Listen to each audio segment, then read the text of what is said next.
ఉంటూ వెళ్తున్నాం. ఇవాళ తెలంగాణ ప్రజలు ముఖ్యంగా నగరానికి సంబంధించిన పెద్దలు ఆలోచన చేయండి. ఒక ఇంచు కానీ ఒక గుంట కానీ నేను కానీ మా భట్టి గారు కానీ మా శ్రీధర్ బాబు గారు కానీ మేమెవరమైనా ఒక ఇంచు భూమి అయినా మేము తీసుకున్నామా, ఎవరికైనా అందజేసినామా? ఇవాళ వాటిని తొలగించి ఇవాళ మంచి చెరువులను పునరుద్ధరిస్తున్నాం. లేక్ ఎకానమీ అని మా అక్కలకు ఆడబిడ్డలకు ఈ లేక్ల చుట్టూత మంచి షాపింగ్ మాల్స్ డిజైన్ చేసి కూరగాయలు అమ్మడానికి, పాలు అమ్మడానికి, పండ్లు అమ్మడానికి ప్రజలు వాకింగ్ కోసం వచ్చి పాలు పండ్లు కూరగాయలు తీసుకెళ్లడమే కాకుండా వాళ్ళ మన్మన్లను మన్మరాలను ఆడిపించుకోవడానికి ఆట స్థలాలను ఈరోజు లేక్ల చుట్టూత మనం అభివృద్ధి చేస్తున్నాం.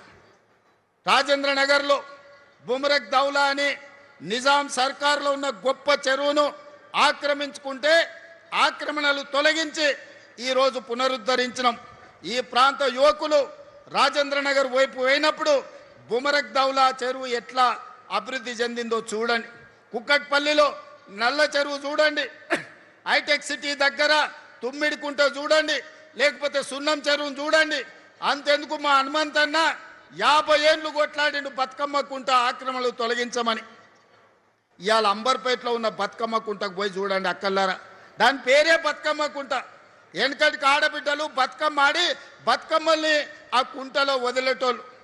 బీఆర్ఎస్ నాయకులు అంబర్పేట ఇన్ఛార్జ్ ఎట్ల సుధాకర్ రెడ్డి అని ఆ బతుకమ్మ కుంట 15 ఎకరాలు కబ్జా పెట్టుకొని కేసీఆర్ వచ్చినప్పుడు హెలికాప్టర్లో గులాబీ పూలు చల్లిండని ఆ 15 ఎకరాల బతుకమ్మ కుంట ఆ ఎట్ల సుధాకర్ అన్నట్టు ఆయనకు రాసిచ్చిండు. వాళ్ళ తాత జాగీరా రాసి అని కానీ నేను అడుగుతున్నా. ఆడబిడ్డలు బతుకమ్మలు ఆడుకొని బతుకమ్మలు వదిలే బతుకమ్మ కుంటను దుర్మార్గులు చెరబడితే ఈనాడు నిర్దాక్షిణ్యంగా ఆ అక్రమార్కుల పని బట్టి ఈనాడు బతుకమ్మ కుంటను పునరుద్ధరించడం. గొప్ప గొప్ప వ్యక్తులు గండిపేట హిమాయత్ సాగర్ను ఆక్రమించుకుంటే వాటన్నిటిని తొలగించే ప్రయత్నం చేస్తున్నాం.